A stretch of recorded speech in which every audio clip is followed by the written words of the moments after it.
Cruise ship pools, are they a good time or are they a stewing cesspit of human juices and filth? Hi, I'm Melissa, a university professor who loves to cruise and who loves to talk ship. And today we're diving into a topic that every cruiser encounters, cruise ship pools and hot tubs. Whether you're planning to spend your days at sea, in the water, by the water, or just people watching from a deck chair, there are a few things that you need to know before you hit that Lido deck. We're gonna cover everything from saltwater versus freshwater, pool maintenance, where does the water go? Where does the water come from? What happens when there's a code brown? And all the other burning cruise ship pool topics you never even knew that you needed to know. So let's get into it. First, let's talk about a common question asked about cruise ship pools. Is the water in a cruise ship pool saltwater or is it freshwater? Well, the answer is it depends. It depends on the cruise line, and in some cases, it actually depends on the cruise ship. Royal Caribbean, for example, has some ships that have saltwater pools and others that have freshwater pools. Carnival and MSC primarily use saltwater pools. Disney tends to use freshwater, so it can really depend. Now, here's a reason why it matters. Saltwater pools can be a little bit of a surprise for kids, and that's probably why Disney leans toward using freshwater in lieu of saltwater. I remember my first cruise, which my sister came along, and all of my nieces and nephews, and my poor little niece, she was only about 5 at the time, and she has really bad eczema. And she was so excited to be on a cruise. She was so excited to swim in the pool, and she jumped right in and screamed like her skin was on fire and jumped right back out because that salt water did a number on her eczema. So if you or your kids have sensitive skin or you have some skin issues like eczema, it might be worth checking out in advance or before you even book a cruise which type of water is going to be used by that cruise line or specifically on that cruise ship. Because unfortunately in the case of my niece, while her eczema has gotten better, it's still a problem. So my sister and her family are better off cruising with lines or cruising on ships that use fresh water instead of salt water. So if you have any skin issues, don't let that be a very unpleasant surprise. Now, related to cruise ship pool water, another common question is, how often do the cruise lines change the pool water? Okay, full confession, I am a super nerd. I love to learn, including about the most stupid, innocuous, random things.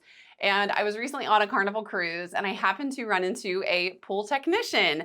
And yes, that's his actual title. I asked, and that's actually a pretty accurate title because they don't just change water, but they deal with a lot of chemicals and balancing things.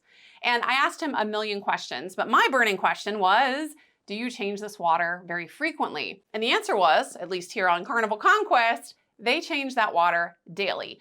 So cruise ship pools, they're not just filled once and left stagnant throughout the whole cruise, but the water is actually changed daily. And that's important if you're a little bit of a germaphobe like me, or if you've cruised a lot, also like me, and you've observed a little too many times these really tiny cruise ship pools filled to the brim with kids and people sitting there at the pool just drinking nonstop in the pool, conveniently not exiting the pool, and you're asking yourself, don't they need to go to the restroom at some point? Enough said about that. We'll come back to that. But the water is changed daily. Most cruise lines actually pool, according to the pool technician, seawater directly from the ocean. Now, don't worry, there's not critters and things floating in it.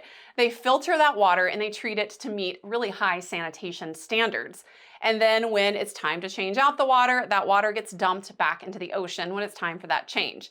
Now, some people are kind of freaked out by that, either by the fact that the water comes directly from the ocean or that it goes back into the ocean. But because that water is treated and there are high standards for that treatment, it's safe to ingest. So if you have kids and they're just swallowing mouthfuls of pool water, which is gross for other reasons, it's not gross because it came from the ocean. In fact, that's probably a lot more natural than the chemicals and all of the other things that are floating around in that pool. And I don't recommend going around intentionally drinking pool water, but if you or your kids get a mouthful of water, you don't need to panic. And when it comes to the water disposal, some people are a little weirded out by that too, and they find that to be environmentally wasteful.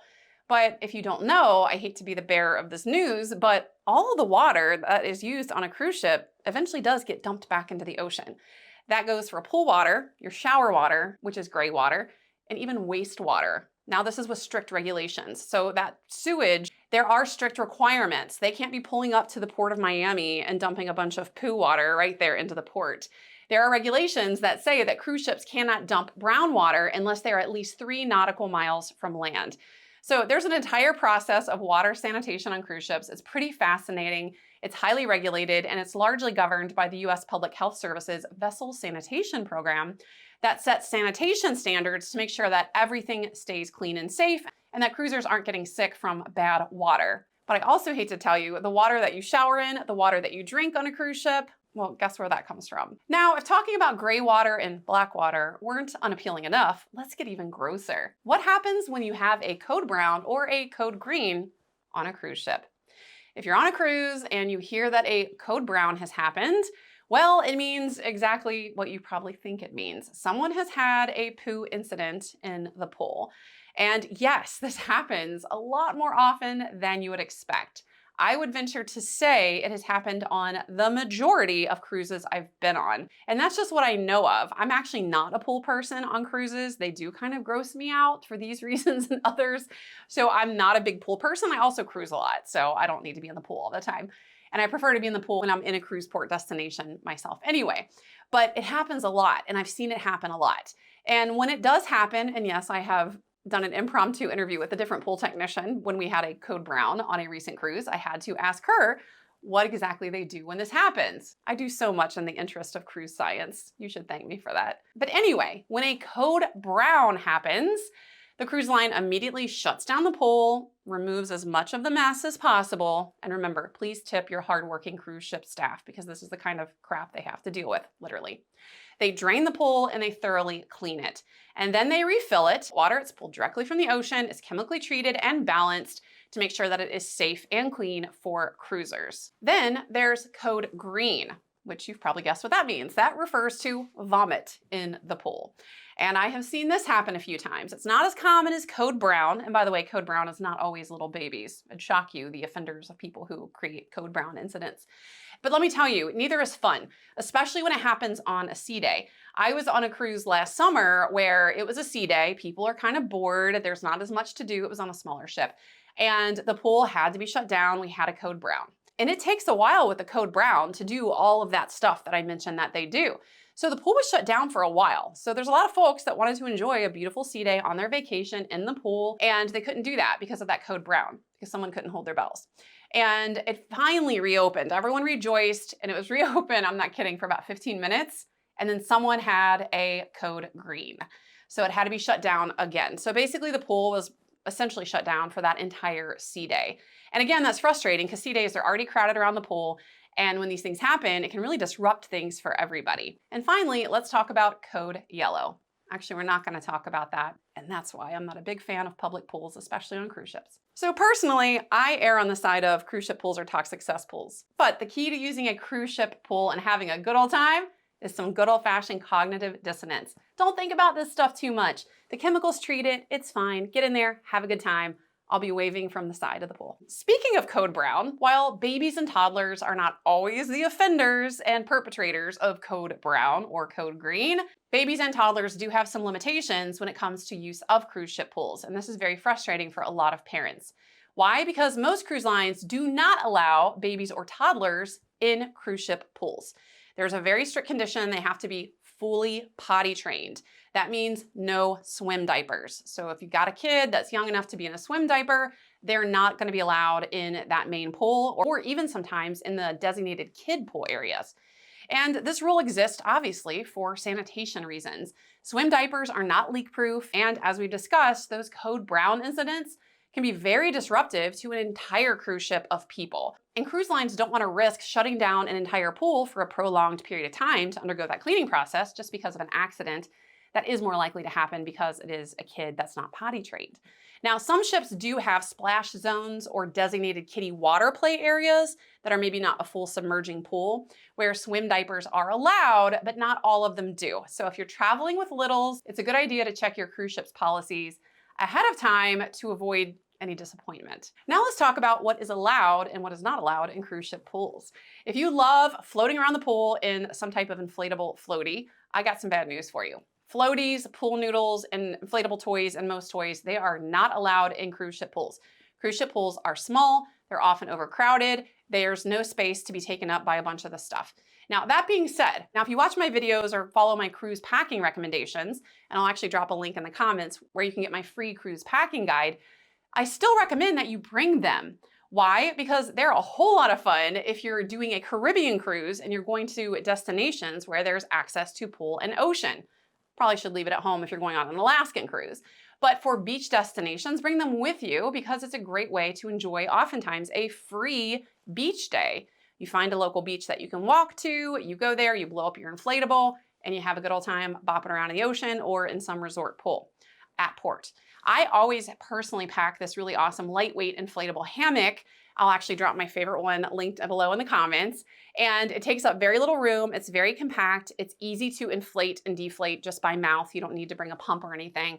And I love floating around in the ocean in this thing. But don't try to use these things on the cruise ship. They're not allowed. Now, some parents, they think they're clever and they're going to get around that no swim diaper rule. And they have the bright idea of bringing a small inflatable kiddie pool that they can set up like maybe on a balcony if they have a balcony room or the Lido deck. But that's a huge no-no. Cruise lines are not going to allow you to do that. So don't even bother bringing it. Now, some parents want to bring an inflatable kiddie pool for use in the shower because cruise lines don't have bathtubs unless you're in a fancy suite. And they want to be able to bathe a small child. Sometimes they will allow it for that purpose, but if you ever try to bring it out on a balcony or up on the Lido deck, they're going to take it away from you. And while I'm lucky enough to have kids that are no longer in diapers, I don't have to worry about that. From parents that I've talked to that have done the kiddie pool in the shower approach for traveling with their littles, it wasn't worth the effort because even a small inflatable pool is pretty cumbersome. And there's other better solutions to bathing your child than that. Now, what is allowed in a cruise ship pool? Goggles, those are generally fine. And that's great because my kids really like to swim underwater. They always have goggles. And so it's great that they're able to use those, especially because we sail a lot on cruise lines that have those saltwater pools. And that's really stinging of your eyes if you get that in your eyes. Now, something that is banned on certain cruise lines, but not on others, are Bluetooth speakers. A lot of people love listening to their jams while they're chilling by the pool, and that's great, but not everyone agrees on the same genre of music. And it's very frustrating when you're trying to relax and have a good time by the pool and you're listening to someone's maybe loud music or inappropriate music or music that you just cannot stand. I'm sorry, country fan folks, but country music makes me want to rip my cochlea out, and just hearing it puts me in a bad mood. I don't know why. I have a visceral reaction to country music. I just despise it. I don't want to hear it. But regardless of the genre of music or the volume of the music, it can be really an annoyance to other cruisers, especially those that go to the pool for a relaxing experience. This has become such a problem on certain cruise lines, namely Carnival Cruise Lines, that last year they outright banned use of Bluetooth speakers. They actually won't even allow you to bring them on board at all, even to listen to in your room. So if you love listening to music at the pool, God created headphones and AirPods for a reason, my friends. Your fellow cruisers will appreciate it if you use those. They don't want to hear what you're listening to. Another topic I want to talk about is the size of cruise ship pools. If you've never taken a cruise before, you might assume this is a big old massive cruise ship, so the pool, it's gonna be equally massive. That is not the case. I remember my first ever cruise, it was on Carnival Paradise, which is a very old, dated cruise ship, but still she's a good time. And I was shocked at the little postage stamp size pool. It was tiny.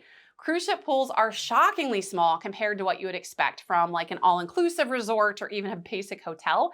And they do tend to get crowded quickly, especially on an embarkation day where everyone's excited to get some sun, and also on those sea days. And hot tubs, those are even worse. Most cruise ships have very few hot tubs.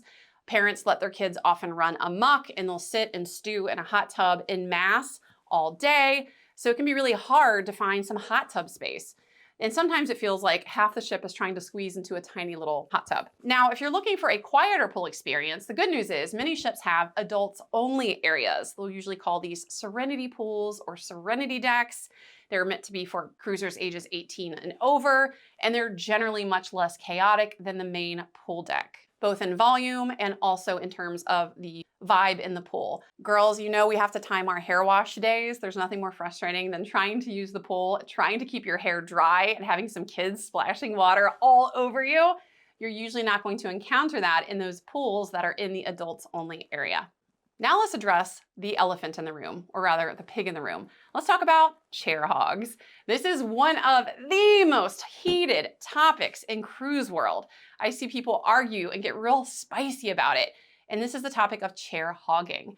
So these chair hogs, they can be really frustrating. As I mentioned, cruise ship pools are pretty small, and there are only so many poolside lounge chairs available. So what happens is some cruisers will get up really early in the morning and they'll try to reserve or claim their spot by plopping a towel or some other random low-value personal belonging on the chair and think that they own that chair. And they'll sometimes walk away, leave that chair unattended with their random crap on it for hours on end, not actively using it, tying up that chair so other cruisers can't use it. Now, most cruise lines claim that they're now done with this. They're cracking down on the chair hogs.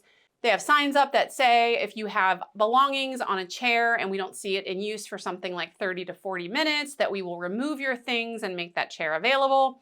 But in reality, unfortunately, enforcement is pretty inconsistent and leans more toward lack of enforcement rather than actually being enforced. So if you're hoping to snag a poolside chair on sea day, unfortunately, you'll have to probably wake up pretty early to get there to claim one. And please try to be respectful. If you're not using the chair, let someone else have it. Another question I had on my first cruise was, do I need to bring towels? I made the biggest newbie cruiser mistake, and I packed almost an entire carry-on bag full of bulky beach towels because I wasn't sure if the cruise line provided them or not. And that was completely wasteful because every cruise line provides beach towels. Now, most ships make it really convenient. They have towel stations right by the pool, making it convenient so you don't have to run to your room and grab one or bring it up with you and then take it back down. Not all cruise lines do though. I've been on some ships or some cruise lines where you do have to bring it from your room. And be mindful too that most cruise lines, but not all of them, some of them trust you, but most of them do require that you check out your towel, meaning that if you don't return it, you will be charged for it. So if you're on the Lido deck, you want to use the pool, they have a towel station, they make you show your ship card, they actually document your room information, and then they make note once you return it. I unfortunately had someone steal one of my beach towels once, and that would mean that I would have to pay for it. But thankfully, I explained to the towel attendant, someone stole it, they took my word for it, and thankfully they did not charge me. So make sure you keep track of your towels. Make sure that the towel attendant makes note when you do return that. So cruise ship pools, love them or hate them, they can be a great way to relax, cool off, and enjoy your time at sea as long as people aren't acting like chair hogs and jerks. So knowing what to expect and trying to not be a jerk and follow good pool etiquette can make everyone's experience better. Now, if you find this information helpful, you like cruise content, be sure to like, comment, and subscribe. And as always, visit my website at profmelissa.com for free port guides, great free cruise resources, and so much more. And maybe I'll see you one day by the pool, but not in it. Happy cruising!